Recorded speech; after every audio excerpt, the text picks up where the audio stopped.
아버지 하나님 감사합니다. 저희들 사랑하셔서 그리스도의 보혈을 하시고 또 귀한 직분 허락하셔서 몸된 교회를 섬기고 또 함께 모여서 신학을 공부하는 시간 갖게 하시니 감사합니다. 이 시간 저희들 겸허한 마음으로 주의 말씀을 함께 상고하기 위해 모였사오니 지혜를 다하시고 은혜를 다하시고 사랑하는 종들에게 축복하여 주시옵소서. 이 시간 함께 하시고 저희들의 귀한 지혜와 은총을 베푸실 것을 간절히 소망하오며 예수님 이름으로 기도합니다. 아멘. 아멘. 네, 이 갈라디아서 우리 시간인데요.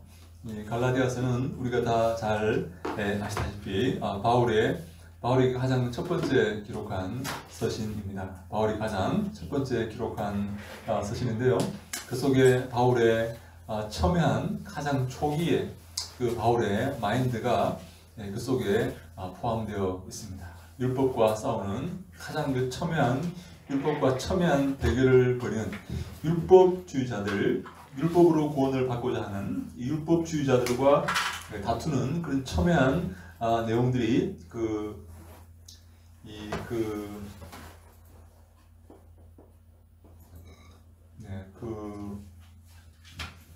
갈라디아서 안에 이렇게 포함되어 있는데요. 여러분 이 그림이 어떤 그림인 줄 대충 아시겠습니까? 네. 이 그림이 지중해를 그려놓은 겁니다. 지중해를 그려놓고 이것은 나일강입니다. 나일강. 요거는 뭘까요? 홍해. 네, 홍해입니다. 홍해. 이거는 홍해고 요 위에 동그라미는 갈릴리입니다. 갈릴리. 네, 밑에 거는요 사해고 여기에 뭐 예루살렘과 베들레헴과 이렇게 있는 거죠. 하여간 그리고 여기가 이제 소위 소아시아입니다. 소아시아. 이제 소아시아인데 여기에 여러 가지 소아시아 7교회들이 여기 있죠. 요 현재 그 터키 지방이죠. 근데 바울이 선교 여행을 떠나지 않습니까? 우리 학생들 가운데도 지금 선교 여행을 떠났죠. 그 바울도 선교 여행을 떠나는데 바울이 선교 여행을 이렇게 떠나는데 첫 번째 선교 여행을 어디로 가냐면 요 아래 지방으로 이렇게 다닙니다.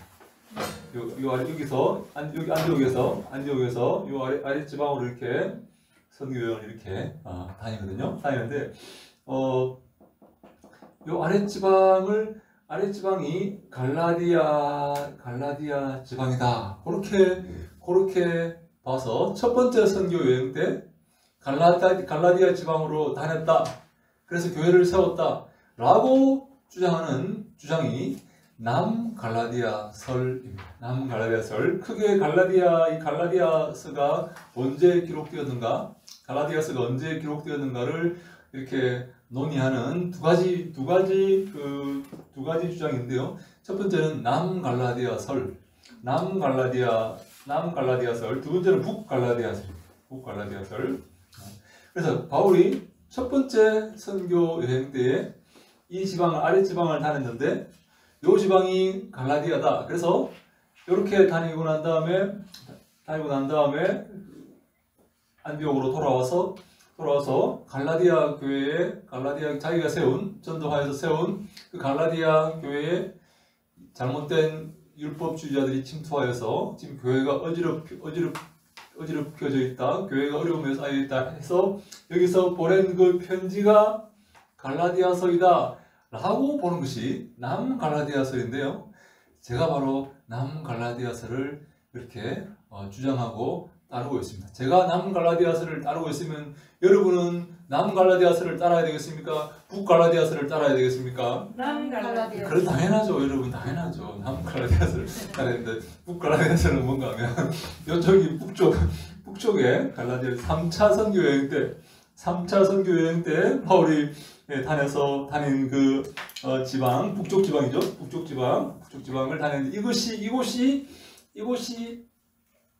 북쪽 지방을 다녔는데 여기가 바로 소위 갈라디아 지방이고 그래서 3차 선교 여행을 마치고 기록한 서신이 갈라디아서이다. 그래서 갈라디아서가 3차 선교 여행을 마치고 한참 뒤에 54년이나 그 정도에 기록되었다라고 주장을 하는 것이 북갈라디아서인데 남갈라디아서는 1차 선교여행, 다시 말해 47년경에 기록되었다. 1차 선교여행을 마치고 기록된 서신이 갈라디아서이다 라고 보는 것이 남갈라디아서이고, 한 52년경에 이렇게 3차 선교여행을 마치고 기록한 서신이 갈라디아서이다.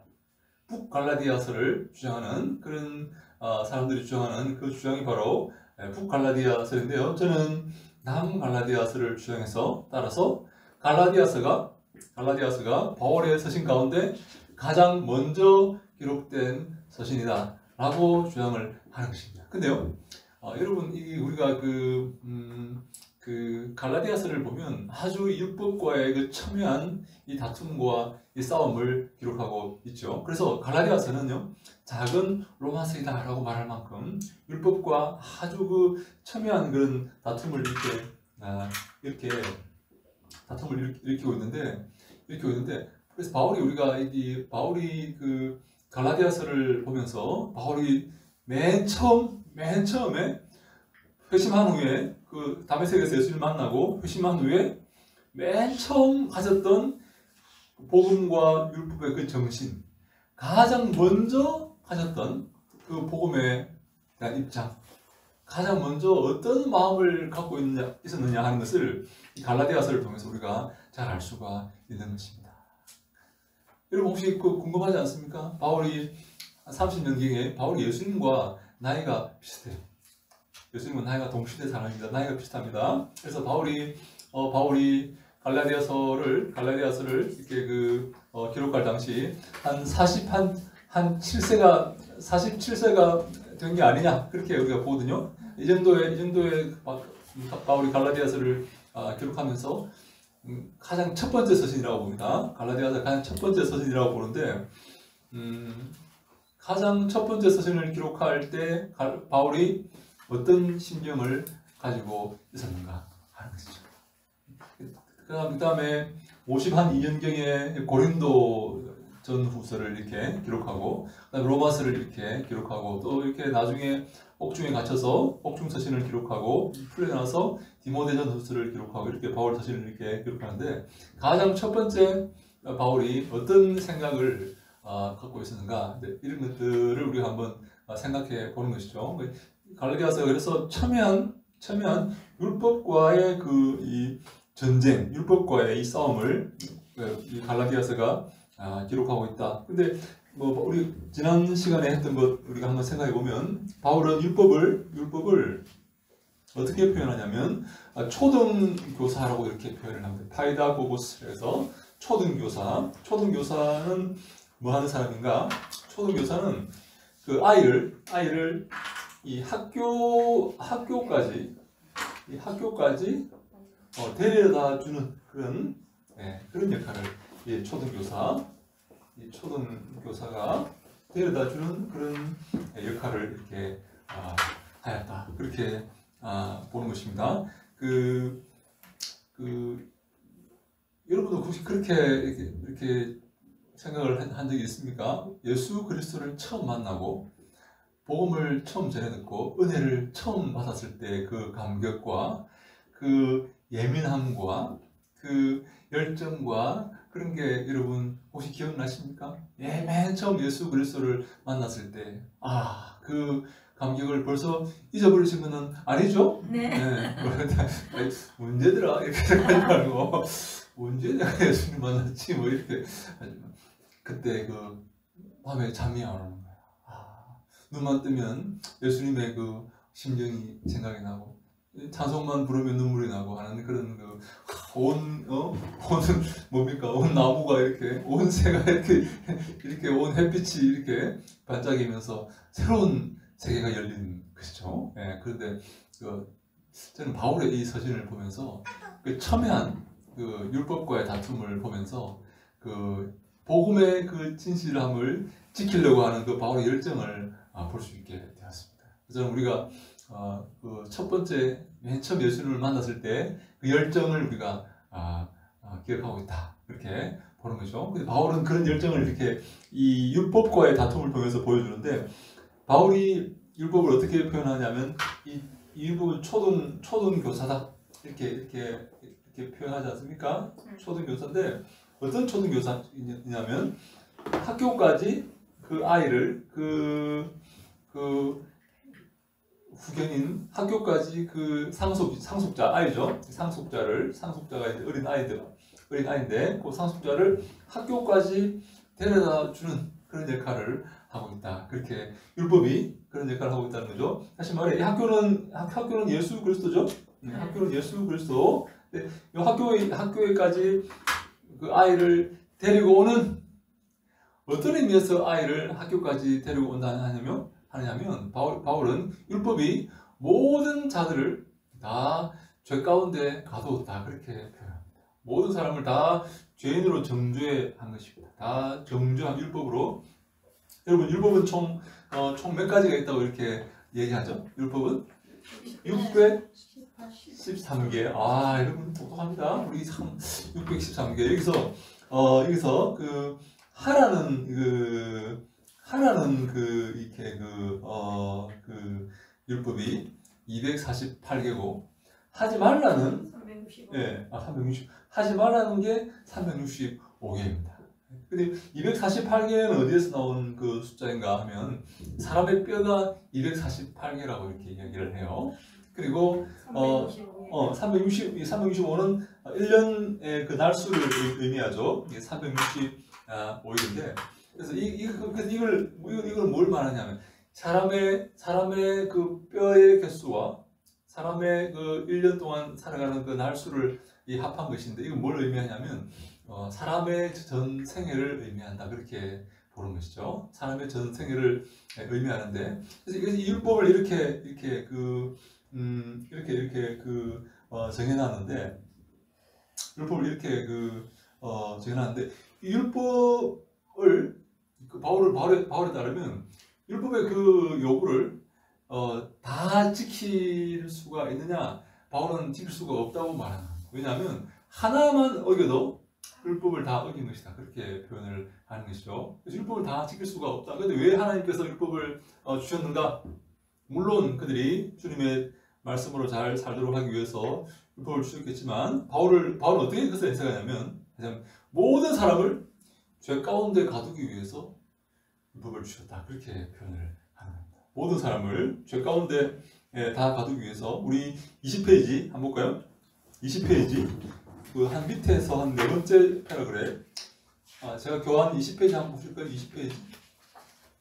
갈라디아 3장 22절. 20페이지 밑에서 네 번째 찾으셨나요? 네. 같이 읽어볼까요? 시작. 그러나 성령이 모든 것을 주 아래 가두었나니 이는 예수 그리스도를 믿음으로 말미암는 약속을 듣는 자들에게 주려 하심이라. 아멘. 예수 그리스도를 믿음으로 말미암는 약속을 믿는 자들에게 주려 하심이라. 그렇게 되어 있죠. 다시 말해서 율법은 모든 사람들을 죄 가운데 가두었다. 그렇게 바울은 표현을 합니다. 성경은 모든 사람을 죄 가운데 가두었다. 그렇게 표현합니다. 우리 모두가 다 죄인이다. 그 말이죠. 우리 모두는 다 죄인입니다.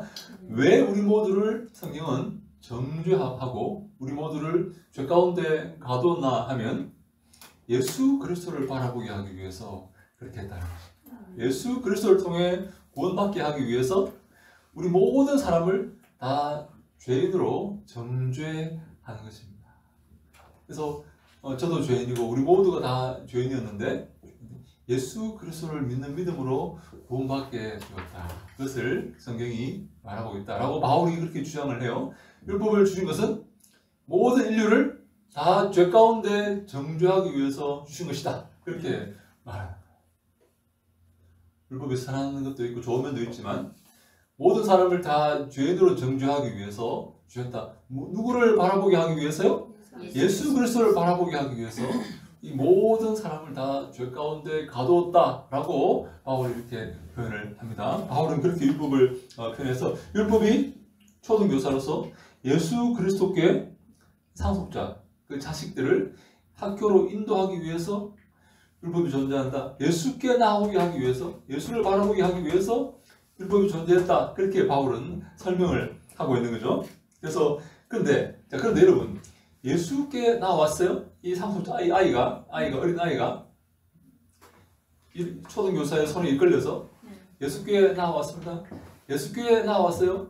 그리고 이제 예수를 통해서 학교를 졸업을 했습니다. 학교에 갈 필요가 없어요. 이제 학교 안 다녀도 돼요. 장성에서 학교 졸업했습니다. 그런데 다시 초등교사의 지도를 받으러 다시 돌아가야 될까요? 아니요.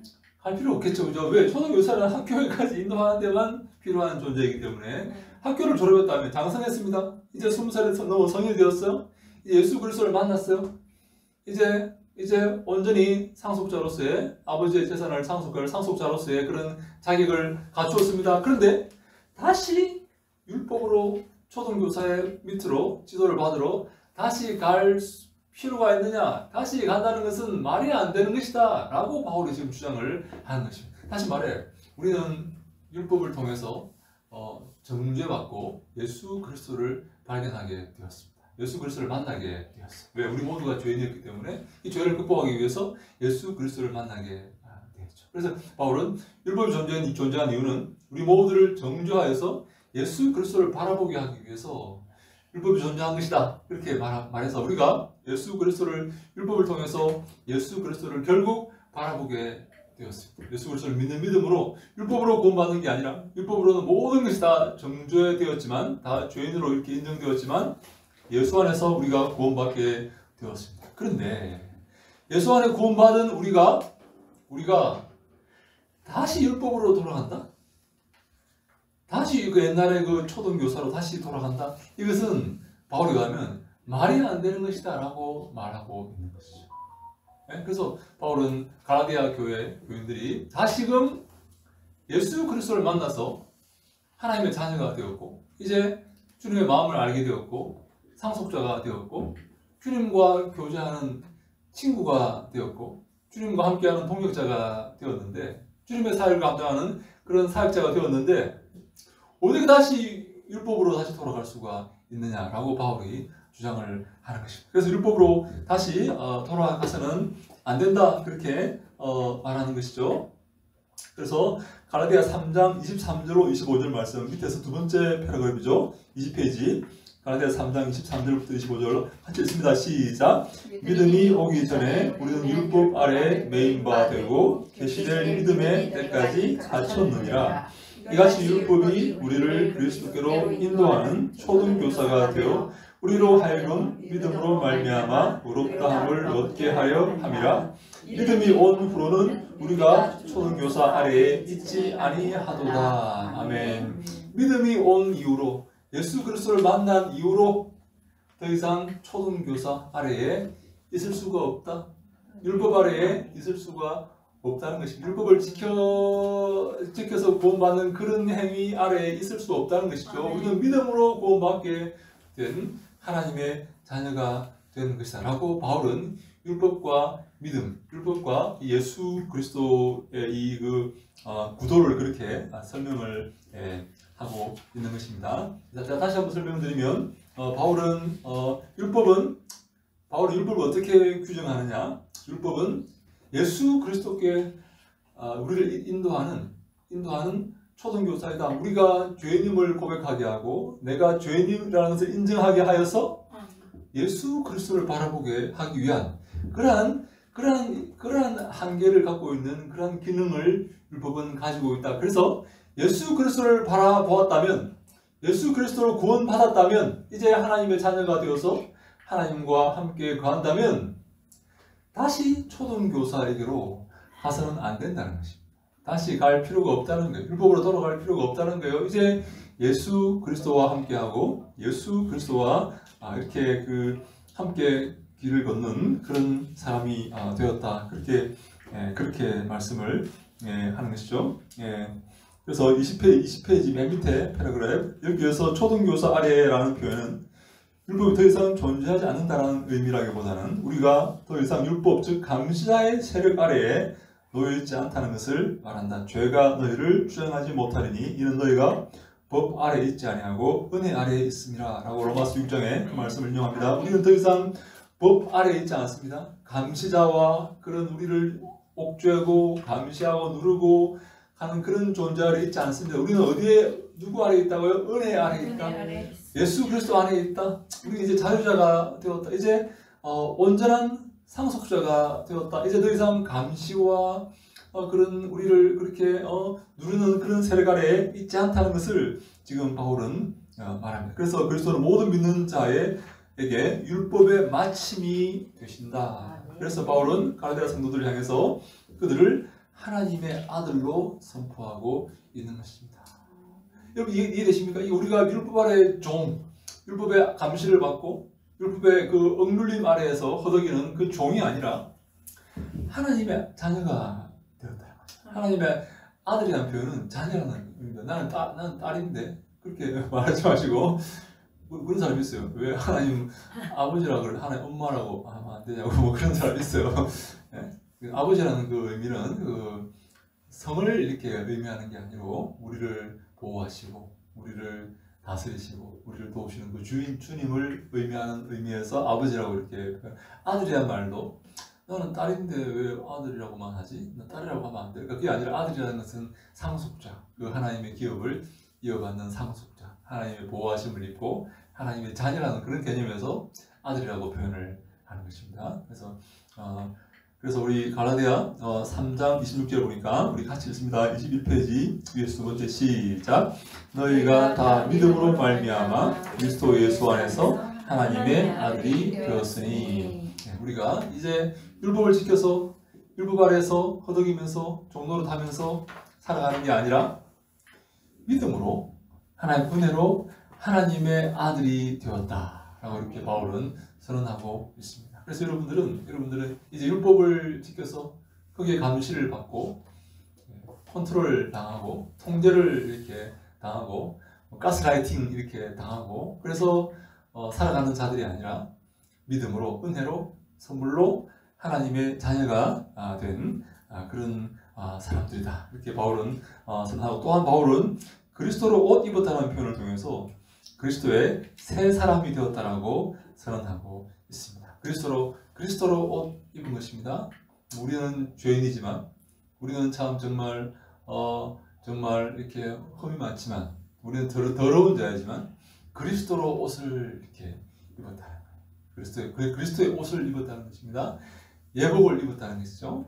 그리스도의 옷을 입었어요. 그래서 우리는 더 이상 우리를 평가할 때 사람들이 우리를 평가할 때 내 속에 있는 더러운 것을 통해서 평가하는 게 아니라 나를 덮고 있는 하나님의 사랑 그리스도의 그 옷으로 나를 평가할 수 있도록 그리스도로 옷을 입게 되었다라고 이렇게 바울은 표현합니다. 그래서 3장 27절에 시작. 누구든지 그리스도와 합하기 위하여 세례를 받은 자는 그리스도로 옷 입었느니라. 우리 그리스도와 세례받는 행위를 그리스도와 합하는 행위로 이렇게 표현합니다. 그리스도와 하나가 되는 것이죠. 내가 그리스도와 하나가 되는 것입니다. 그러나 지금 나는 너무나 약하고 너무나 더럽고 부끄러운 그런 존재일지 모르지만 나는 세례를 통해서 그리스도와 하나가 된 것입니다. 새로운 사람이 된 것이죠. 그래서 그것을 다른 말로 그리스도로 옷 입었다. 그렇게 바울은 표현을 합니다. 그래서 이제부터 자기를 위해 사는 것이 아니라 주 그리스도를 위해 살고 죽는 자가 된 것이다. 뿐만 아니라 그들이 이제 그리스도 안에서 서로 하나가 되었다. 하나님의 자녀들이 그리스도를 옷 입고 서로 하나가 된 것이다. 그래서 그런 자들은 믿음의 자손이요 약속을 받은 자손이며 결국 유업을 이을 자들이다. 우리 갈라디아 3장 28절 읽을까요? 시작. 너희는 유대인이나 헬라인이나 종이나 자유인이나 남자나 여자나 다 그리스도 안에서 하나이니라. 너희가 그리스도의 것이면 곧 아브라함의 자손이요 약속대로 유업을 이을 자니라. 아멘. 그래서 너희는 우리가 하나님의 자녀가 이렇게 되었습니다. 그리스도로 옷 입었습니다. 하나님의 자녀가 되었습니다. 새로운 피조물이 되었습니다. 그렇다면 우리는 남자나 여자나 유대인이나 헬라인이나 종이나 자유인이나 이렇게 말할 수 있겠죠. 키 큰 자나 키가 작은 자나 그렇죠, 그죠? 네, 맞습니다. 그렇죠. 이렇게 불만 있습니까? 하여간 자. 똑똑한 자는 네, 그래서 우리가 똑똑한 자나 안 똑똑한 자나, 그죠? 부자나 가난한 자, 그죠? 그리스도 안에서 모든 그 장벽과 이런 것들이, 그래서 여러분, 그래서 이 교회에서 이렇게 목에 힘주고 이렇게 우리 집에 뭐가 있는 줄 알아? 이렇게 하면 안 된다. 왜? 우리는 그리스도 안에서 하나가 되었다. 하나가, 우리는 그리스도 안에서 정말 남자나 여자나 모든 것을 다 넘어서는 하나가 되었다. 그래서 여러분, 우리 교회는 이 천국의 모습을 가져야 돼요. 천국에 아직 안 가보셨죠? 그죠?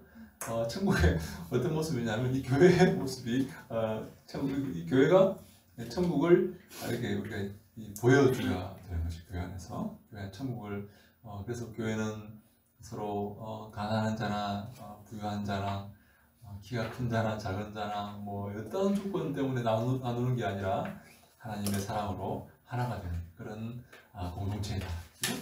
네. 여러분 중에 그런 사람 그게 싫은 사람 있잖아요. 여러분 중에 내가 누군데 니들하고 내가 뭐 어울려 뭐 그런 사람 있죠. 여러분 가운데 내가 얼마나 잘 나가는 사람인데 내가 뭐 그런 사람 있잖아요. 그러면 안 된다.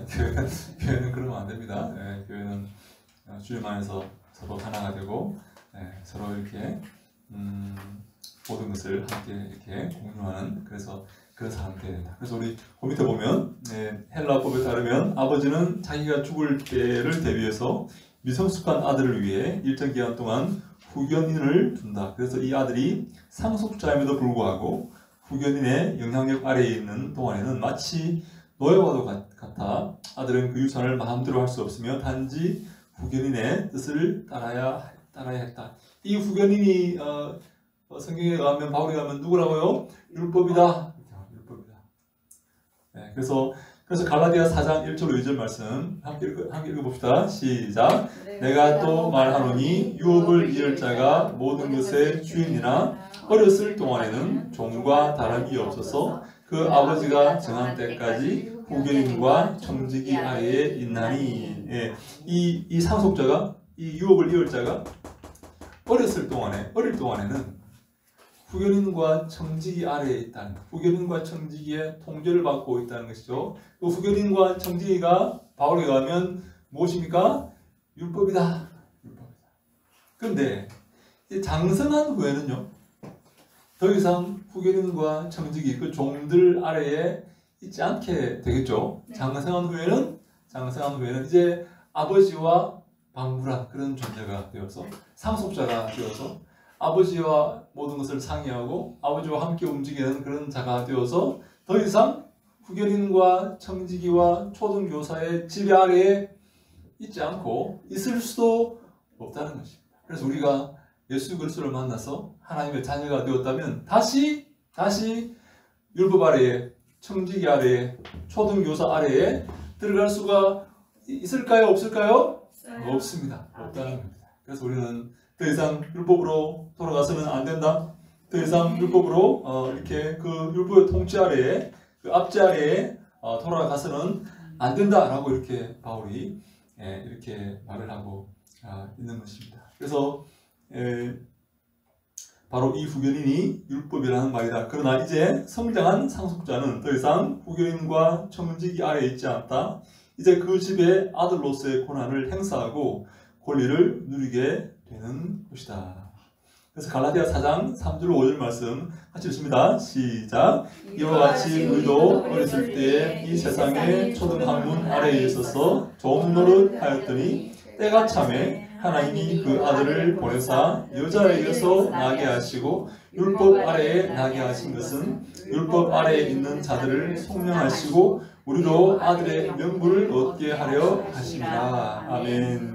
그래서 하나님께서 당신의 아들 예수 그리스도를 보내셔서 율법 아래에 있는 무리를 구원하시기 위해서 그렇게 하셨다. 그렇게 성경이 말하고 있는 것입니다. 그래서 하나님께서 당신의 아들을 이렇게 보내셨는데 이 소위 보냄의 형식입니다. 보냄의 형식, 샌딩 포뮬라라고 이렇게 하는데요. 보냄의 형식이 나옵니다. 이 성경에는 여러 가지 그 예수님을 이렇게 예수님의 사역을 지칭하는 여러 가지 형식이 있습니다. 내어줌의 형식도 있고 이 보냄의 형식이 있는데 이 소위 보냄의 형식은 하나님께서 전권을 주셔서 당신의 아들을 이 땅에 보내실 때 이런 형식을 통해서 말씀을 하시는 경우가 많이 있습니다. 다시 말해 하나님이 당신의 아들을 이 땅에 보내셨죠. 그것은 무슨 말인가 하면 우리가 성경 전체를 바라보기 위해서 많은 성경에 많은 내용들이 있는데 그 중에 한 비유가 있어요. 한 비유가 악한 포도 농부의 비유라는 비유가 있습니다. 마가복음 12장에 악한 포도 농부의 비유가 있습니다. 마가복음 12장에 나옵니다. 여러분 저를 한번 따라할까요? 악한 포도원 농부의 비유. 시작. 악한 포도원 농부의 비유. 한번 더 합니다. 시작. 악한 포도원 농부의 비유. 악한 포도원 농부의 비유라는 비유가 있습니다. 근데 성경을 보실 때 이렇게 물론 성경 속에 중요한 부분과 덜 중요한 부분이 있을까요? 성경 속에 중요한 내용과 덜 중요한 내용이 있을까요? 성경에서 그래서 우리가 중요한 내용부터 이렇게 랭킹을 이렇게 매겨가지고 제일 중요한 내용 2번, 3번, 4번 이렇게 매겨서 이렇게 읽어야 될까요? 아니면 모든 성경 말씀이 하나님의 감동으로 되어서 우리에게 다 중요한 그런 내용일까요? 아니면 성경 속에 이 중요한 게 로마서가 제일 중요하고 야고보서는 저 밑에 있고 저 구약의 아가서는 저 더 밑에 있고 이런 게 있을까요? 어떻게 성경 속에 중요한 등급이 있을까요? 어떻게 생각하세요? 우리가 잘 몰라서 그러는데 모든 성경은 하나님의 감동으로 다 된 것이죠. 근데 그 중에 우리가 어떤 내용은요 성경 전체를 잘 설명해 주는 그런 내용과 비유 이런 말씀들이 있어요. 그 중에 하나가 뭔가 하면 오병이어의 기적 같은 그런 기적입니다. 오병이어의 기적은 사복음서에 다 나옵니다. 마태, 마가, 누가, 요한에 다 나와요. 어떤 기적은 마태, 마가, 누가에만 나오고 요한에 안 나오고 또 어떤 기적은 마태, 마가에만 나오고 누가, 요한에는 안 나오고 그런 게 있는데 마태, 마가, 누가, 요한에 다 나오는 기적이 하나 있습니다.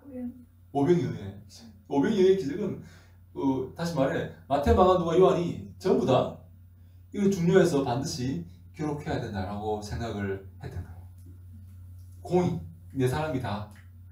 어떤 사람은 이거는 왜냐하면 지면이 너무 이렇게 제한되어 있기 때문에 이건 빼자. 어떤 사람은 이거는 마태는 이거는 집어넣어야 되고 이거는 빼고 이거 넣어야 되나 말아야 되나 이거 집어넣고 이렇게 했는데 마태, 마가, 누가, 요한이 공의 다 중요하다고 생각했던 기적이 오병이어의 기적인데 이 마가복음 12장의 악한 포도 농부의 비유도 성경 전체를 이해하는데 굉장히 중요한 비유 중에 하나입니다. 제가 오늘 한번 설명을 드릴게요. 악한 포도 농부의 비유가 어떤 비유입니까? 한 포도원 주인이 자기 포도원을 일구고 멀리 이렇게 갑니다. 가서 그 일군 포도원을 소작을 줍니다.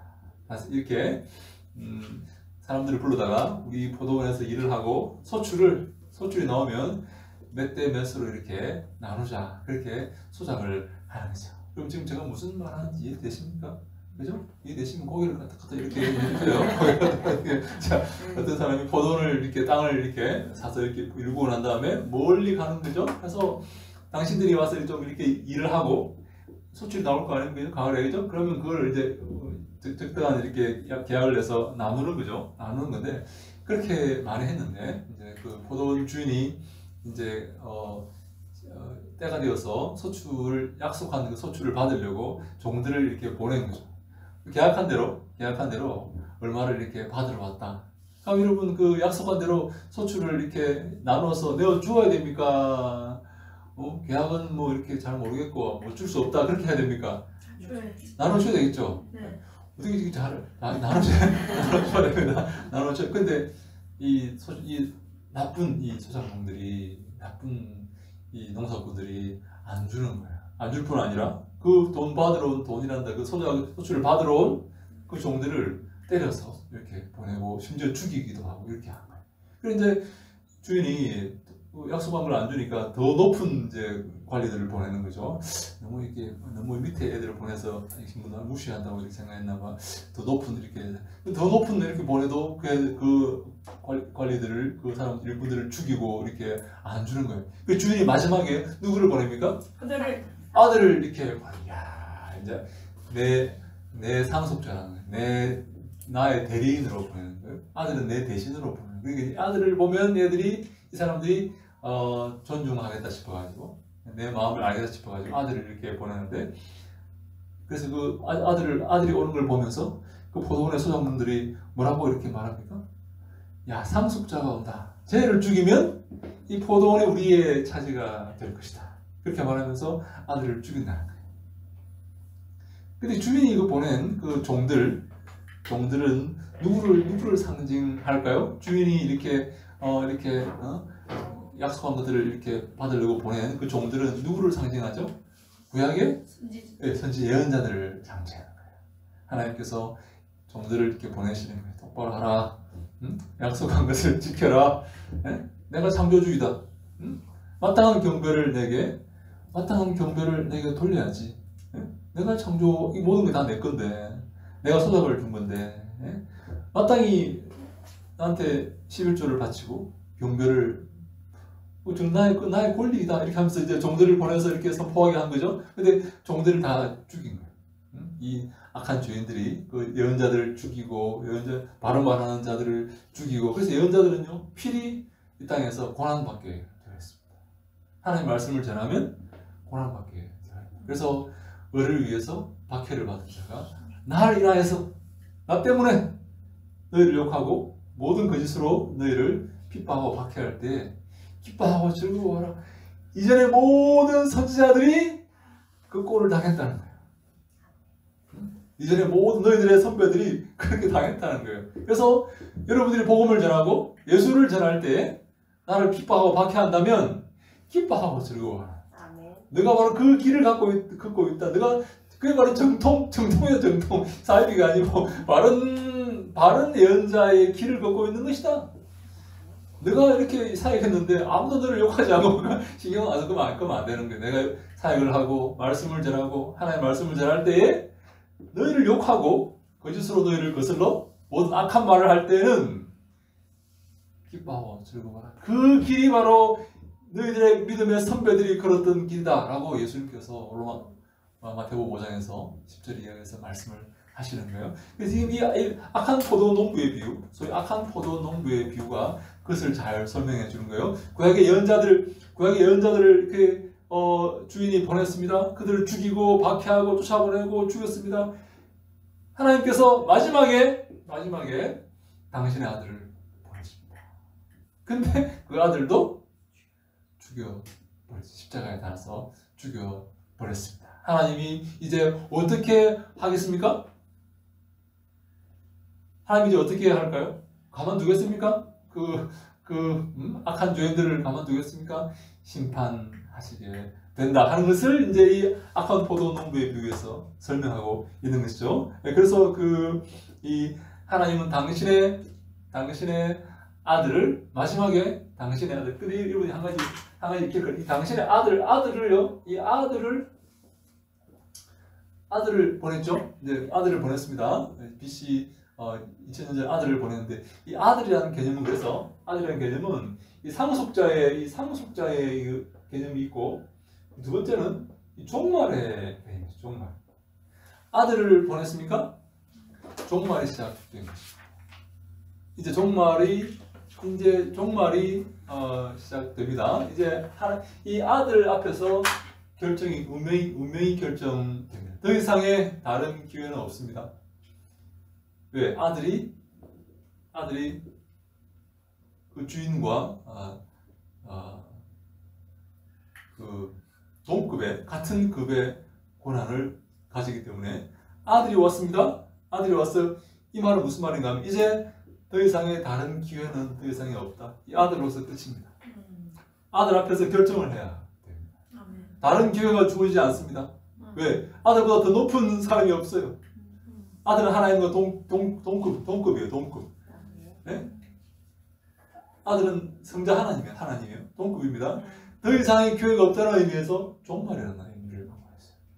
그래서 성경에서 여러분 기억하십시오. 성경을 읽으실 때 아들이라는 말이 나오면 상속의 개념이 있고 두 번째 종말의 개념이 있구나라고 생각을 하셔야 됩니다. 아들이라는 개념 반드시 종말에 그리고 이 중에 또 하나의 팁은 성령이라는 말이 나오면 또 종말의 개념이 있어요. 왜냐하면 성령은요 아들의 영이기 때문에 그렇습니다. 하나님 아들의 영이에요. 성령은 예수의 영입니다. 성령은요 사도행전 16장에 성령은 예수의 영입니다. 그래서 성령도 종말의 개념입니다. 그래서 아들이라는 말이 등장했다. 성경 보시면서 아들이라는 말이 나왔다 하면 종말의 개념이 있구나. 그래서 예수님께서 이제 하나님께서 그 아들을 이 땅에 보내셨죠. 그래서 이 땅에 그 보낸 행위는 하나님의 행위는 바로 종말의 시대를 여는 행위입니다. 아들이 오셨습니까? 종말이 시작된 것입니다. 이제 더 이상의 다른 기회는 없습니다. 아들 앞에서 모든 것이 결정됩니다. 아들 앞에서 아들을 영접할 것인가? 아들을 인정할 것인가? 아들을 받아들일 것인가? 그렇지 않을 것인가로 그들의 운명이 결정되는 것입니다.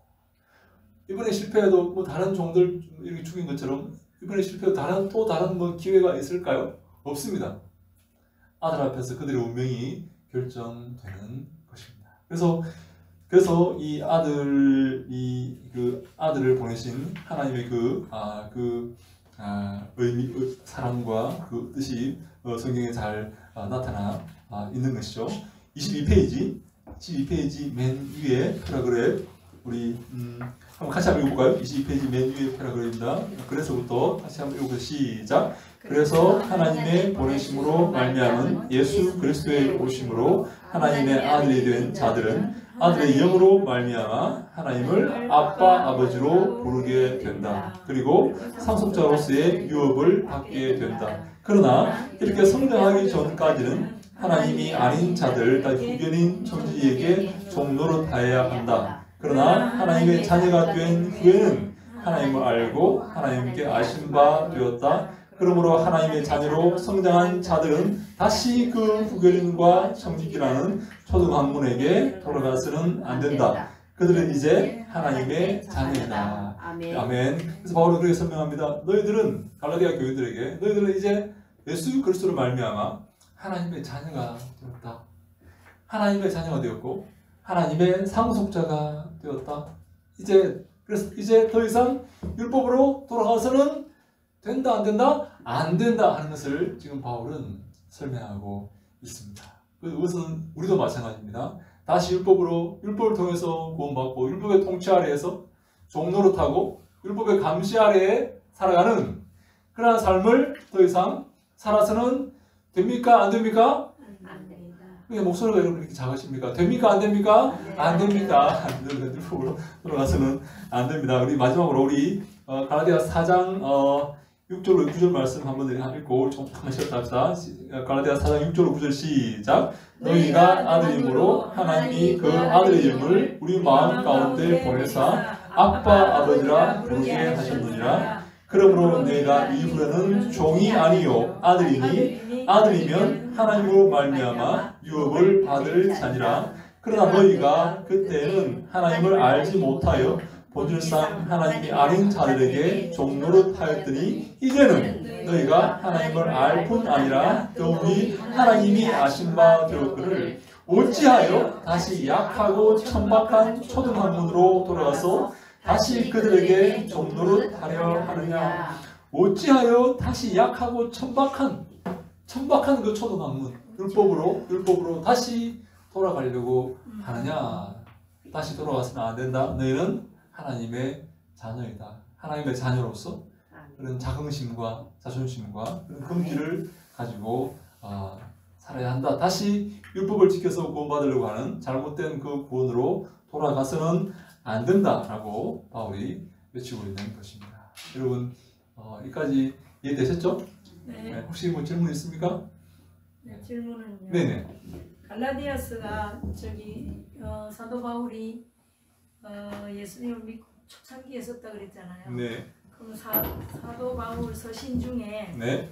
첫 번째 증거하고 디모데후서 이렇게 나이별로 네. 써오면서 네. 조금은 예를 들어서 신앙의 성장이 있다든지 네. 약간의 뭐 영적인 이론이 조금 더 발전했다든지 네. 조금 차이가 있나요? 아니면 일관하게 처음 예수 믿었을 때 그 초창기하고 네. 죽기 직전에 그 영성하고 네. 물론 연결이 되겠지만 조금은 교수님이 보기에 네. 좀 그런 진보나 발전이나 그런 게 있나요? 야, 우리 야, 목사 우리 이렇게 날카로운 질문을 하십니까? 네. 아니, 이야, 네. 처음에 강의 시작할 때 그런 네. 마음이 조금 들어가지고 네. 여러분 어떻게 생각하세요? 그 바울이 40대 초반에 이제 바나바랑 싸우지 않습니까? 네. 뭐 마가 요한 데려고 하냐 안 데려고 하냐 하면서 네. 바나가 싸우고 이렇게 막 네.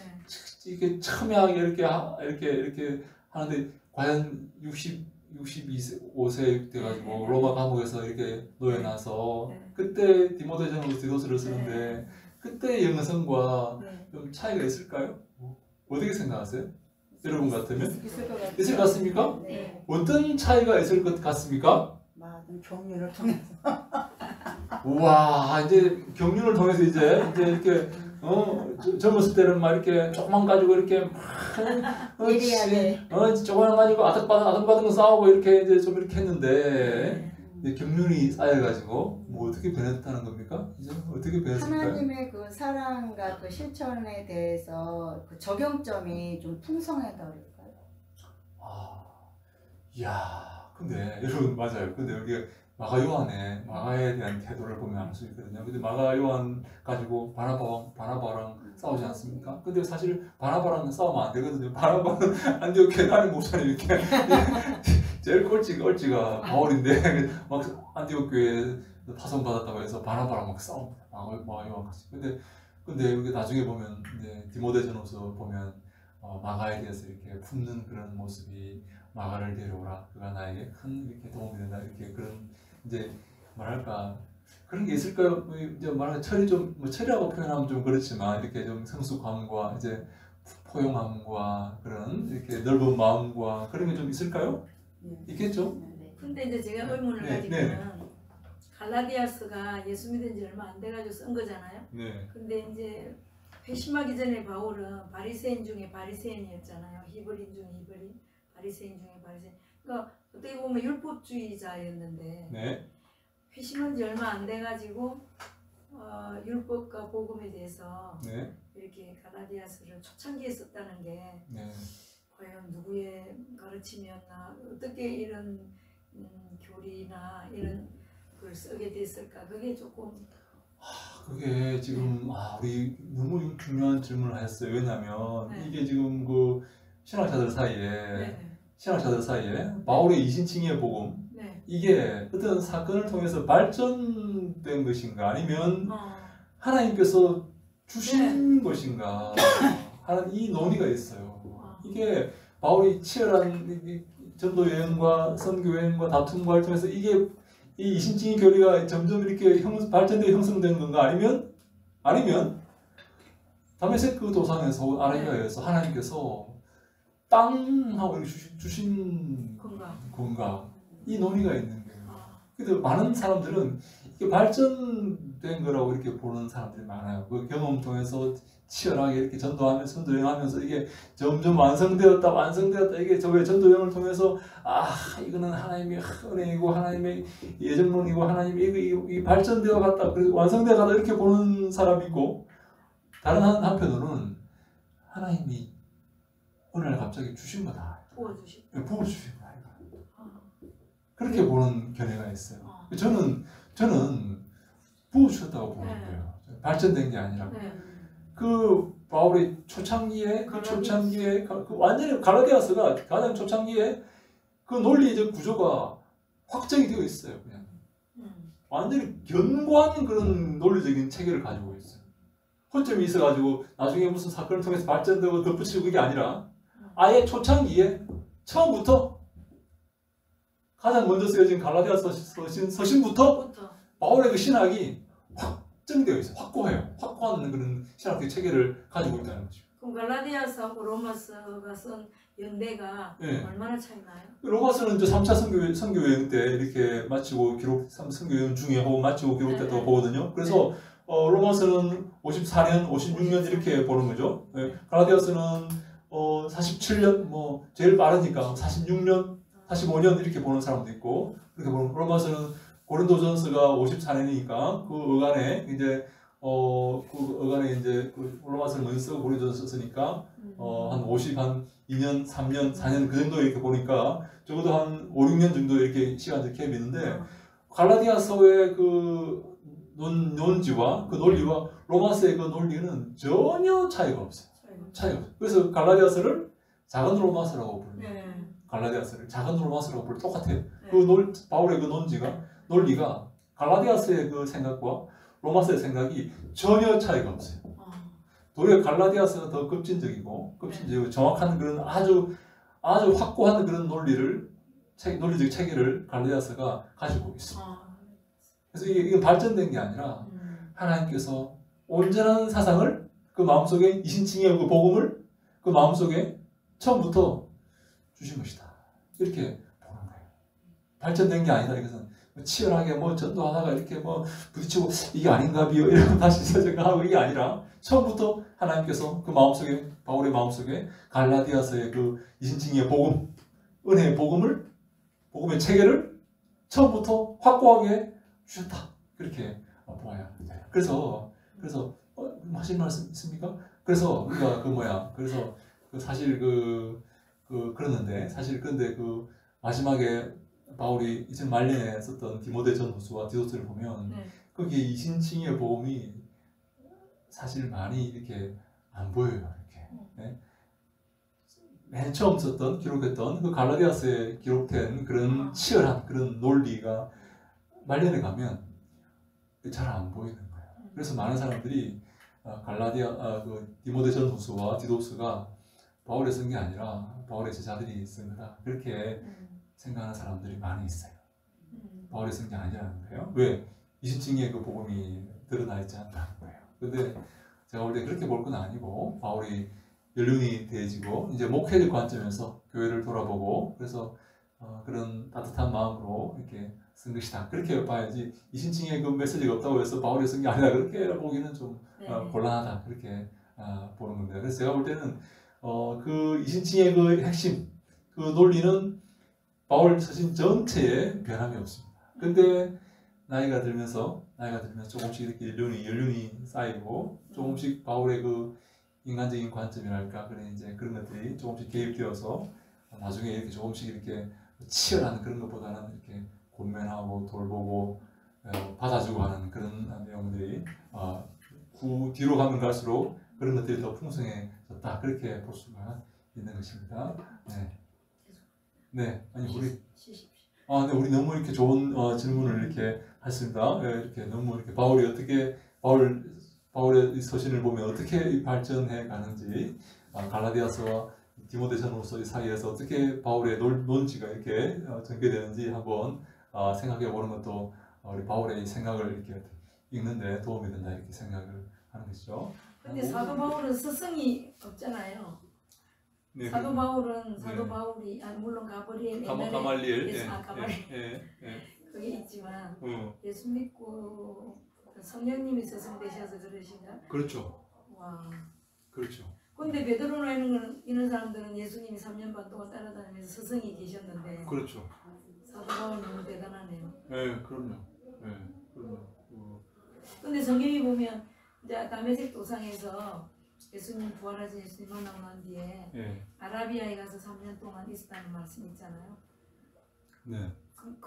이제 다메섹에서 예수님 만나고 다메섹 가서 눈 뜨고 바로 아라비아로 간 거예요. 네, 그렇죠. 아라비아. 3년 동안 아라비아에서 뭘 이렇게 주님과 하나님과 교제하고 뭐 그때 다 이렇게 형성이 된 건가? 근데 우리 목사님 그것도 논의가 있어요. 논의가 아라비아에서 뭘 했느냐. 과연 바울이 아라비아에서 뭘 했느냐에 대해서 말이 많아요. 어떤 사람은 아라비아가 선교였다고 이렇게 주장하는 사람도 있고, 김세윤 같은 사람은 그렇게 주장하고, 어떤 사람은 아라비아에서 3년 동안 말씀 사역을 준비했다. 하나님과의 교통과 계시를 받았다. 그렇게 주장하는 사람도 있어요. 교수님은 어떻게 생각해요? 저는 저는 사실 둘 다 봤거든요. 둘 다 맞는 저는 아라비아에서 바울이 사역을 준비한 부분이 많이 있습니다. 준비한 부분이 있는데, 근데 그것도 하나의 공부라기보다는 네. 그래서 저는 한 가지 어떤 주장을 이렇게 소신을 가졌냐면, 이신칭의 복음을 바울이 받았지 않습니까? 네. 받았어요. 근데 이게 어느 날 갑자기 주어진 것이다. 그렇게 저는 봅니다. 발전된 게 아니라. 그죠. 그래서 저는 이론이 나올 수가 없어. 네, 그럼요. 그게 꼭 배워서 되는 게 아니에요. 이거는 주어진 것이. 그래서 아라비아에서 이렇게 공부했다 그거보다는 아라비아에서 바울은 다메섹에서 그걸 깨달은 거예요. 이신칭의 복음을 깨달았습니다. 다메섹에서 예수를 만나면서 그 순간 깨달은 거예요. 이것은 그러면 다메섹에 3년은 왜 필요했을까요? 아라비아에서 3년이요? 아라비아에서 근데 이제 그래서 어떤 사람은 아라비아 사람들을 전도하러 간 것이지 무슨 말씀을 준비하러 간 게 아니다. 우리가 기도원 가가지고 말씀 준비하듯이 그런 게 아니라 아라비아에서 복음 전하기 위해서 바울이 깨달은 이신칭의 은혜 복음을 다메섹에서 깨달은 그 복음을 복음 전도하러 간 거지. 그게 다 아라비아에서 이렇게 기도하고 받으러 간 게 아니다. 그렇게 말하는 사람들이 있어요. 저도 사실 그게 좀 동의하는 편이거든요. 어떤 사람 아라비아에서 3년 동안 기도했다, 이렇게 받았다 그렇게 말하는데 저는 그것보다는 복음을 전하기 위해서 아라비아에 간 게 아닌가 그런 생각을 하게 됩니다. 근데 이게 한 가지 이제 우리가 기억할 것은 이게 어떤 불가항력적인 은혜가 있는 거예요. 바울이 말한 것처럼, 칼빈이 말한 것처럼 내가 어찌할 수 없는 그런 하나님의 주신 은혜. 이건 내가 배워서 되는 게 아니에요. 시간이 좀 됐는데 봅시다.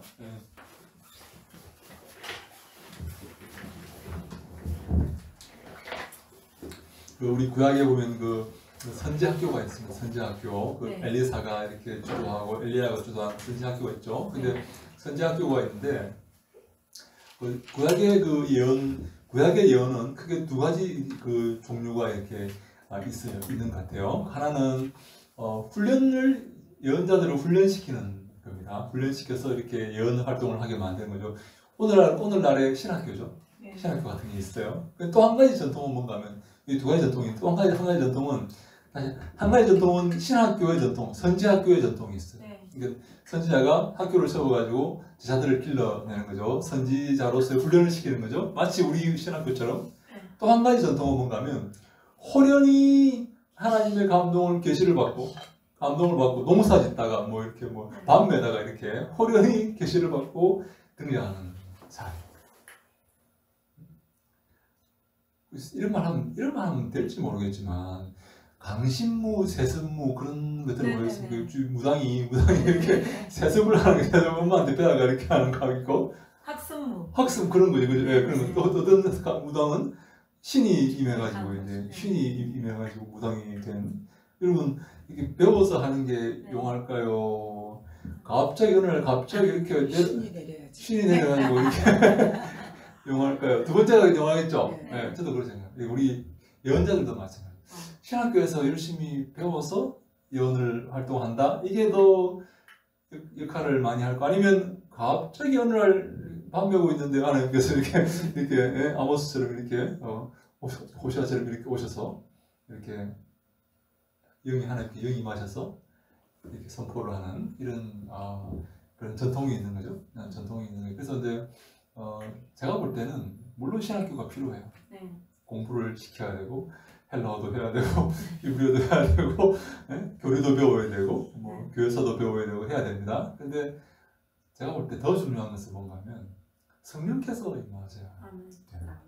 성령이 오셔서 내 마음에 감동을 주시고 내가 그 성령의 말씀에 순종하여서 성령께서 허락하시는 물론 신학교에서 그걸 배우겠죠. 배우고 또 성령의 오심도 우리가 신학교에서 경험할 수 없다 그렇게 말하면 안 되죠. 신학교에서 성령의 오심이 있을 수가 있죠. 그죠? 그러나 더 중요한 것은 하나님께서 임하시고 하나님께서 그래서 우리가 세상적으로 뭐 IQ가 높고 똑똑하고 뭐 좋은 학벌을 가지고 뭐 세상적으로 이렇게 훌륭한 사람이 그러면 사역도 잘 하느냐? 그건 다른 문제야. 왜? 성령께서 임하는. 그래서 하나님은 약한 자를 들어서 강한 자를 부끄럽게 하신다. 어리석은 자를 이 땅에서 볼 때 어리석어 보이는 자들을 하나님 택하셔서 세운다는 거예요. 그래서 이 땅에 강한 자들을, 지혜로운 자들을 부끄럽게 하신다.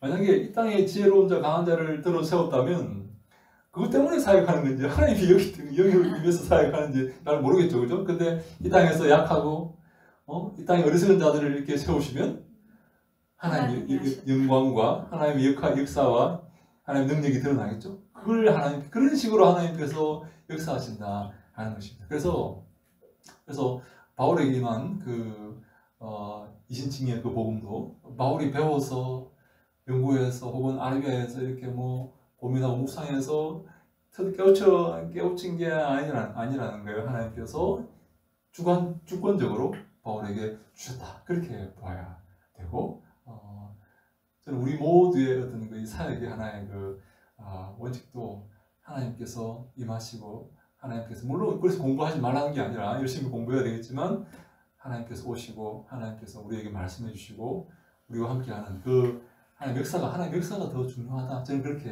솔직히 봅니다. 그래서, 하나님께서 임하신 것을, 이런 표현이 합당한지 모르겠지만, 하나님께서 임하셔서 말씀하시는 것을 이길 수 있는 것은 아무도 없다는 거예요. 아무리 뭐 돈이 많고, 아무리 뭐 아무리 뭐 학벌이 아무 소용없다는 거예요. 하나님께서 말씀하시고, 하나님께서 그렇다 그러면 그런 거예요. 뭐 아무리 뭐 우리가 연구해서 뭐 논문을 뭐 써도 아무 소용 없습니다. 하나님께서 명하시고, 그렇다 그러면 성령께서 그렇게 성경에서 말씀하시면 그런 거예요. 그거는 뭐 이론의 여지가 없는 겁니다. 그래서 우리가 바울의 서신을 보면 이렇게 바울의 생각이 조금씩 변해가요. 조금씩 나이가 가면 갈수록 이렇게 유해지고 폭이 넓어지고 이렇게 관대해지고 그런 게 있어요. 그러나 바울의 원래 바울 마음속에 있는 이신칭의 복음, 날카로운 복음, 이 복음 외에 다른 것을 전하면 천사라도 저주를 받을지어다라고 하는 정말 치열한 복음은 바울 마음속에 남아있는. 그 남아있는 그 복음은 만든 게 아니라 공부한 게 아니라 주어진 하나님께서 주신. 그래서 여러분들의 삶 속에 있는 사역의 원동력도 열심히 공부해서 이렇게 잘 준비해서 하는 것도 필요하지만 하나님께서 넣어주신 메시지 그리고 감동, 그것이 우리에게 필요하다 하는 것이고, 그것이 있어야만 어려움 속에서 흔들리지 않고 끝까지 그 말씀 붙들고 갈 수가 있다 하는 그런 말씀을 제가 한번 생각을 해봅니다. 네, 혹시 질문 있습니까? 네, 그래서 우리 22페이지 우리 중간쯤에 당시 많은 갈라디아 교인들은 이쪽 나와있죠? 우리 같이 한번 읽어볼까요? 시작! 당시 많은 갈라디아 교인들은 다시 율법으로 돌아가려는 유혹을 받았다. 바울은 어떻게 초등교사의 지배하에서 벗어난 자들이 다시 약하고 천박한 초등교사의 통치 아래에 들어가서 그것에게 종노릇할 수 있느냐 하면서 갈라디아 교인들의 행태를 책망하고 있는 것이다. 갈라디아 교인들은 이미 예수 그리스도로 말미암아 하나님의 자녀가 되었고 자유인이 되었으며 상속자로서의 권리를 얻었다. 그러므로 다시 국인이나 천지의 통치 아래에 들어가서는 안 된다. 그래서 그들은 다시 유대교의 명절을 지킬 필요가 없다. 네, 그 영향을 받아서 이렇게 우리 갈라디아 4장 10절과 11절 읽습니다. 시작! 너희가 날과 달과 절기와 해를 삼가 지키니 내가 너희를 위하여 수고하는 것이 어떨까 두려워하노라. 그 유대교의 절기를 정말 조심해서 삼가해서 지키려고 하고 있는 거예요. 율법으로 돌아가려고 하고 있다는 것이죠. 바울은 그렇게 하면 안 된다는 겁니다. 내가 지금까지 너희들에게 한 말이 헛된 것이냐? 내가 지금까지 뭐라 그랬냐? 예수 그리스도 구원받았으면 너희들은 자유인이고 너희들은 하나님의 자녀라고 했지 않느냐? 다시 초등교사로 밑으로 들어갈 필요가 없고 들어가서는 안 된다고 했지 않느냐? 왜 다시 유대교의 절기를 지키려고 하고 그게 두려워서 그거 안 지키면 두려워가지고 벌벌 떨고 있고 왜 그렇게 하느냐? 너희들은 하나님의 자녀들이고 자유인들이다 하는 것을 바울이 강조하고 있는 것입니다. 그래서 여러분들은 우리가 우리 그런 거 있잖아요. 이사할 때 손 없는 날 뭐 그런 거 있죠. 혹시 여러분 그거 지키십니까? 그런 거 여러분 그런 거 지키면 안 됩니다. 우리가 예수 믿는 사람들도 이렇게 미신 같은 거 이렇게 좀 이렇게 따지고 지키고 그런 사람은 절대로 그렇게 이렇게 하면 안 된다는 거예요. 우리는 하나님의 자녀이고 우리는 그것을 극복한 하나님의 자녀이고 어떤 잘못된 세력으로부터 우리가 그들의 통치 아래에 들어가서는 안 된다라고 이렇게 말하고 있는 것입니다. 바울은 갈라디아 교인들에게 자신을 본보기로 삼으라고 말합니다. 이것은 고린도전서 4장에 나와 있는 너희는 나를 본받는 자가 되라. 다시 말해 바울이 율법에서 자유로우며 하나님의 아들의 자유함 가운데 있는 것 같이 갈라디아 교인들도 그처럼 되어라라는 말일 것이다. 내가 율법의 통치 아래에서 벗어나서 자유로운 삶을 사는 것처럼 바울이요 너희들도 그렇게 살아라 그렇게 말하고 있는 것입니다. 내가 주님을 본받는 것처럼 너희는 나를 본받고 내가 율법에서 자유로운 삶을 사는 것처럼 율법을 지켜서 구원받으려고 하는 그런 행태가 아닌 자유로운 삶을 사는 것처럼 너희들도 그러한 삶을 살아야 한다라고 바울은 권면하고 있습니다. 우리 갈라디아 4장 12절부터 15절 한번 읽습니다. 시작. 형제들아 내가 너희와 같이 되었은즉 너희도 나와 같이 되기를 구하노라. 내가 너희에게 해롭게 하지 아니하였느니라. 내가 처음에 육체의 약함으로 말미암아 너희에게 복음을 전한 것을 너희가 아는 바라. 너희를 시험하는 것이 내 육체에 있으되 이것을 너희가 옳순여기도 아니하며 버리지도 아니하고 오직 나를 하나님의 천사와 같이 또는 그리스도 예수와 같이 영접하였도다. 너희의 복이 지금 어디 있느냐? 내가 너희에게 증언하노니 너희가 할 수만 있었더라면 너희의 눈이라도 빼어 나에게 주었으리라.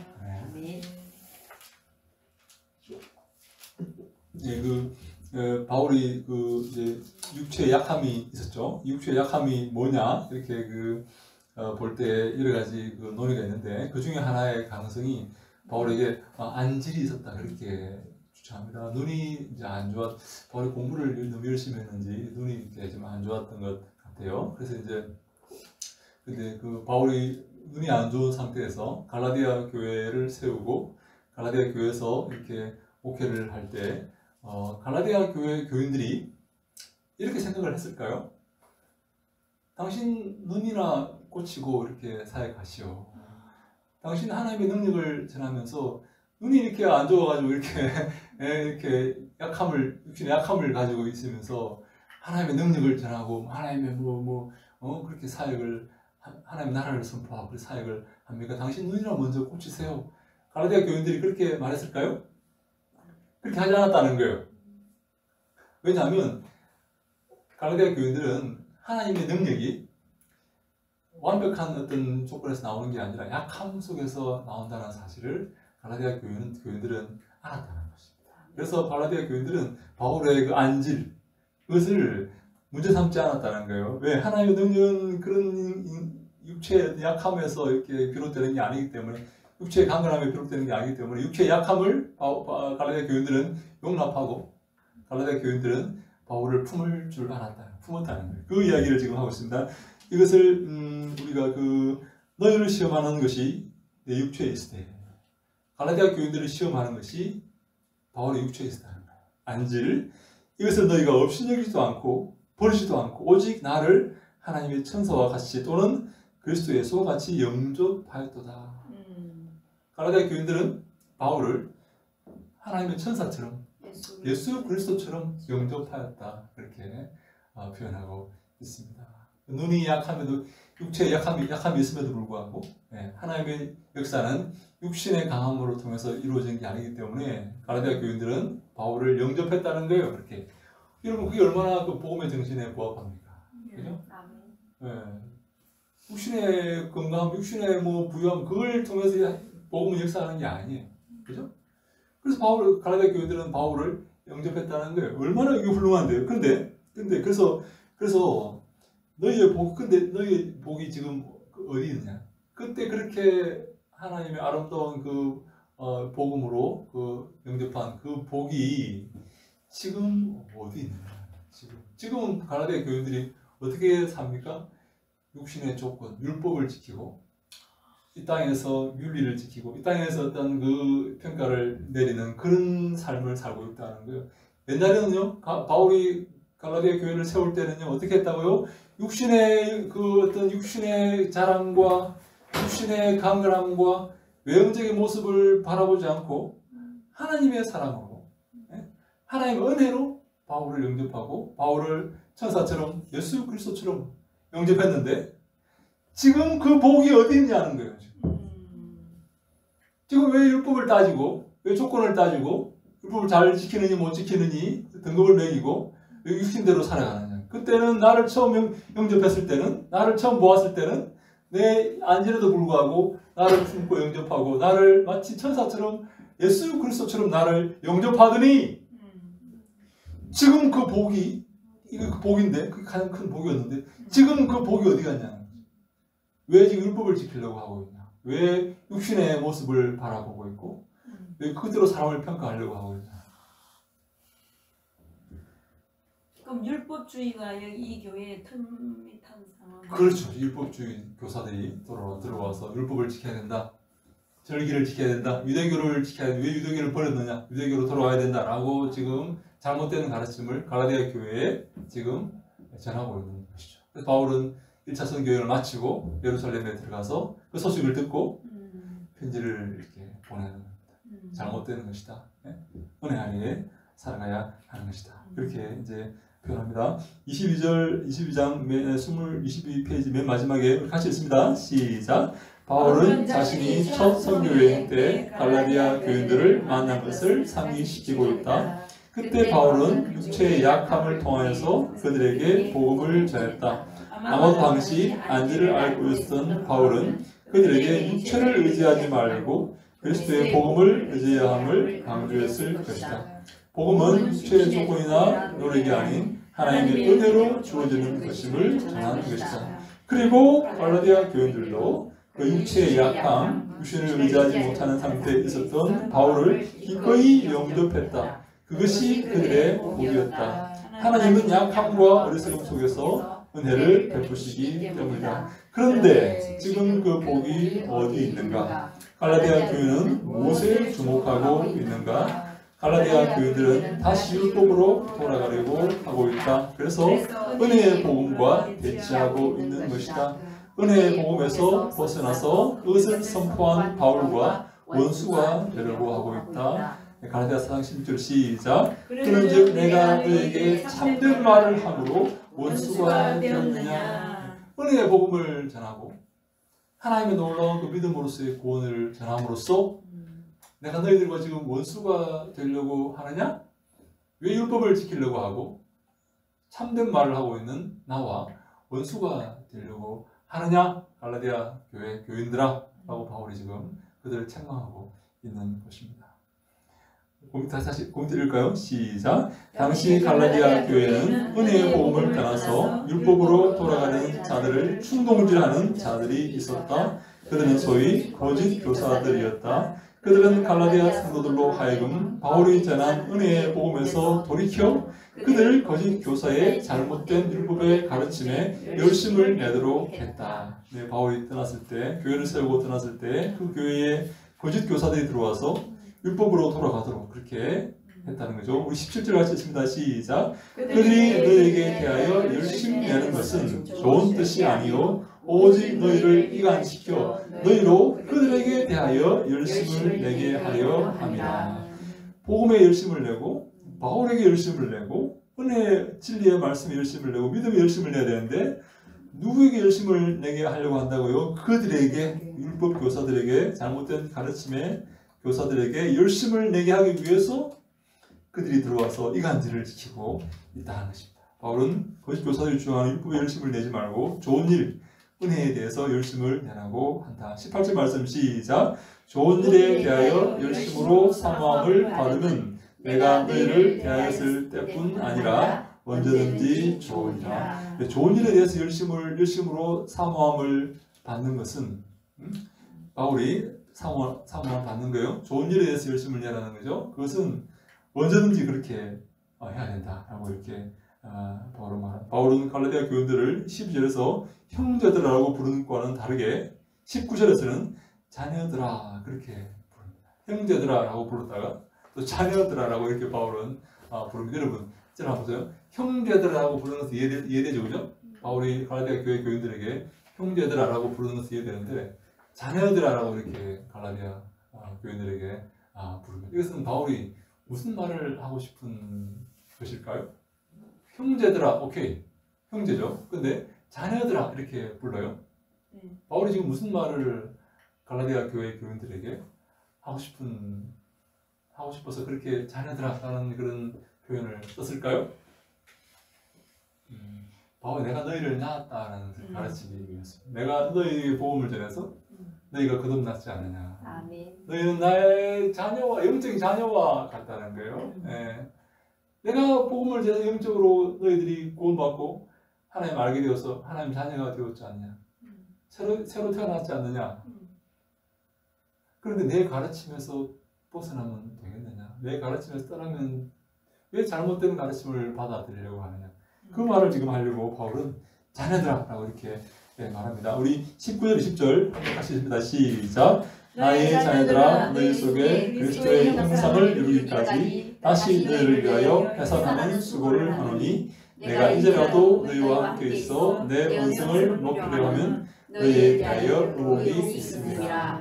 아멘. 바울은 지금 갈라디아 교회 교인들에게 자녀들아라고 이렇게 말하면서 내가 너희를 낳아서 지금 하나님 자녀가 born again 다시 태어나게 영적으로 태어나게 만들어서 갈라디아 교회를 이루게 되었습니다. 이제 바울은 영적인 아버지와 같은 그런 표현을 쓸 수 있나요? 내가 이런 전도를 있게 해서 내가 가르쳐서 복음 전해서 이 사람이 복음 알게 되어서 영적인 하나님의 자녀로 태어났습니다.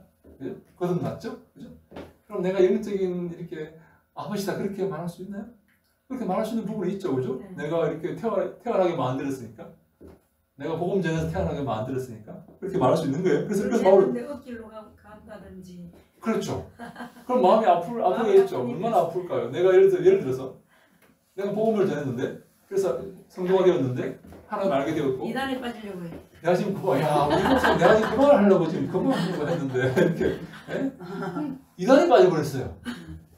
실컷 가르쳐 놔더니 실컷 말씀 붙들고 뭐 사모해 가면서 이런 표현 해야 될지 모르겠지만 불러다가 사모이고 가르치고 불러다가 시간 내고 성경 말씀 가르치고 성경 공부하고 했는데 어느 날 갑자기 옆집에 이사 온 이단하게 잡혀가지고 그래서 공부를 하고 있어요. 그래서 지금 집안 일 다 내팽개치고 아니 남편이나 가족이나 다 내팽개치고 이단에 빠져가지고 지금 쫓아다니고 있어요. 마음이 어떻겠습니까? 진짜 큰일이죠, 그죠? 네. 바울이 지금 내가 볼 때 그런 심령 같아요. 그래서 내가 너희를 위해서 다시 너희를 위해서 해산하는 수고를 한다. 이렇게 다시 내가 처음 한번 나왔는데 복음을 전해서 갈라디아 교회 교인들을 만들어서 하나님의 자녀가 되게 만들었는데 잘못된 길로 가는 거예요. 다시 해산하는 수고를 내가 하겠다. 그렇게 바울이 말합니다. 그 영적인 아비의 심정. 그래서 통치하고 지배하는 게 아니라 정말 돌보고 정말 그를 위해서 모든 것을 내어줄 수 있는 그 아비의 심정으로 다시 해산하는 수고를 내가 다시 한다라고 바울이 말하는데, 바울이 이렇게 말하면 20절 보니까 기가 막혀. 이제라도 너희와 함께 있어 내 언성을 높인다는 거예요. 지금 언성을 높여야 된다는 지금. 정신 차려. 우리 여러분 언제 언성을 높이시면 언성을 지금 높여야 내가 지금 언성을 좀 높여야 되겠어요 지금. 어이없는 행동을 할 때. 네, 언성을 지금 내가 지금 높일 지금 도저히 참을 수 없는 언성을 높여야 되겠다고 바울이 말합니다. 여러분도 자녀들에 대해서 언성을 높일 그런 경우가 있죠. 네. 왜 없는 거지? 나는 그런 적이 절대 없는데 뭐 나지났나 봐요. 나지났나 봐요. 다 지나갔어. 지나갔으니까 바울의 언성을 높이겠답니다. 왜 그러냐 이렇게 하면서 언성을 높인다. 바울의 정말 이 심경. 우리는 어디에 언성을 높입니까? 우리는 뭐 운전하다가 뭐 언성을 높입니까? 어디 언성을 높이고 그리고 뭐 좀 손해봤다고 언성을 높이고 이렇게 어디 언성을. 바울은 지금 갈라디아 교회들이 잘못된 길로 가는 걸 보고 도저히 참을 수가 없어서 언성을 지금 높여야 되겠답니다. 그래서 지금 언성을 높이고 있습니다. 너희들에 대해서 의혹이 있다고 언성을 지금 높이고, 바울은 거기에 관심이 있어요. 바울은 진리의 말씀에 관심이 있고, 우리 영혼이 잘 되는 것에 관심이 있고, 우리가 바른 길을 걷는 것에 관심이 있고, 바른 믿음을 가지는 것에 관심이 있고, 우리가 예수 그리스도의 뒤를 따르고 주님께 칭찬받는 것에 바울은 관심이 있습니다. 아멘. 우리도 거기에 관심을 가져야 될 줄로 믿습니다. 네, 우리의 모든 우리 바울 우리 선배님의 우리 바울 사도의 우리 그 관심과 그 참 언성을 높이는 그 이 모습을 보면서 우리도 어디에 관심을 두고 무엇에 관심을 두면서 우리가 추구해야 될 것은 무엇인지, 우리가 관심을 가져야 될 것은 무엇인지 생각해보는 그런 시간 가지면 좋겠습니다. 혹시 질문 있습니까?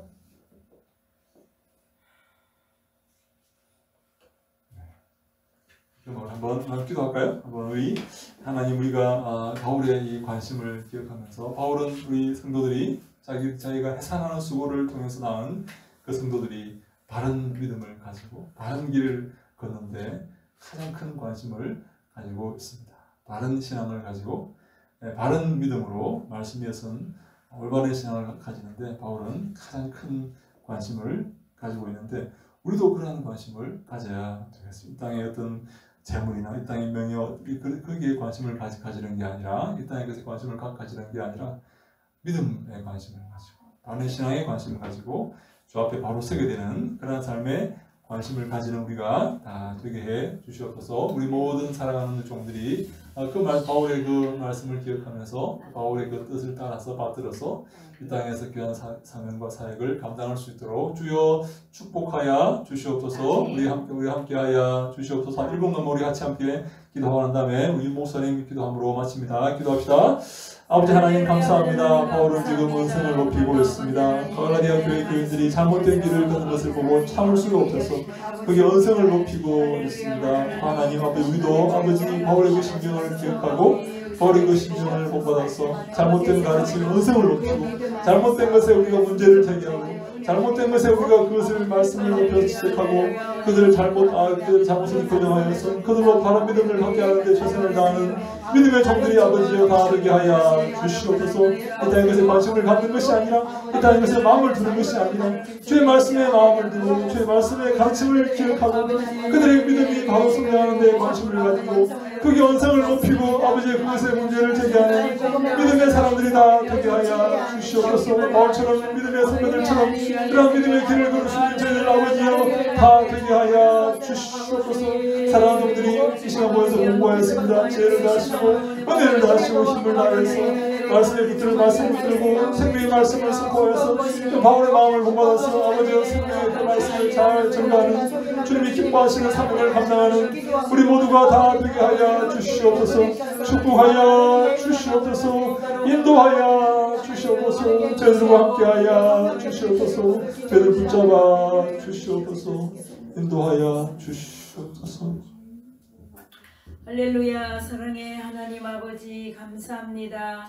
이번 학기에 연이어 우리 이용진 교수님을 통하여 갈라디아서를 이렇게 아버지 귀하게 풀이받아 저희들에게 은혜 주시니 감사합니다. 아멘. 하나님 바울 쓰신 바울 신학을 우리가 배우면서 하나님께서 부어주신 그 은혜를 우리에게도 부어 주시옵소서. 아멘. 아버지는 이 가르침을 통하여 바른 신학과 바른 아멘. 교리를 가지고 바른 마음과 바른 정신을 가지고 이 마지막 때, 혼탁한 이 마지막 때에 참으로 저희들 바로 설 뿐만 아니라 아버지 저 주변의 많은 사람들에게, 많은 영혼들에게 참으로 주의 사랑을 바르게 전하며 아멘. 주의 뜻을 이룰 수 있는 우리 모두가 되게 하여 주시옵소서. 아멘. 우리 이용진 교수님 가시는 곳곳마다 주의 성령님 함께하여 아멘. 주시고 아멘. 아버지 하나님 하시는 모든 사역 위에 기름 부어 주셔서 아멘. 많은 아버지 하나님의 학도들을 가르칠 때에 은사로 은혜로 함께하여 주시옵소서. 아멘. 영육간의 강건함으로 함께하여 아멘. 주시고 늘 은혜 안에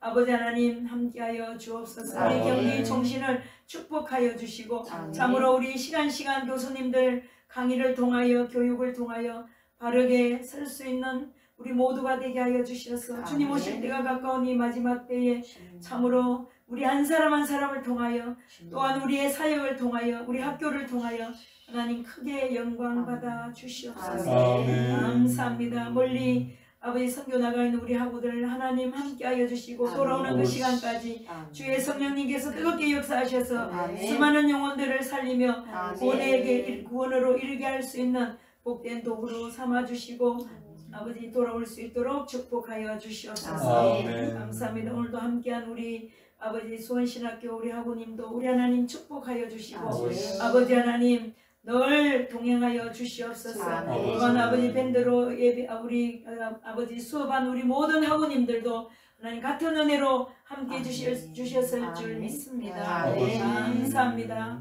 감사합니다. 이 모든 말씀 우리 주 예수 그리스도 이름으로 기도 올리옵나이다.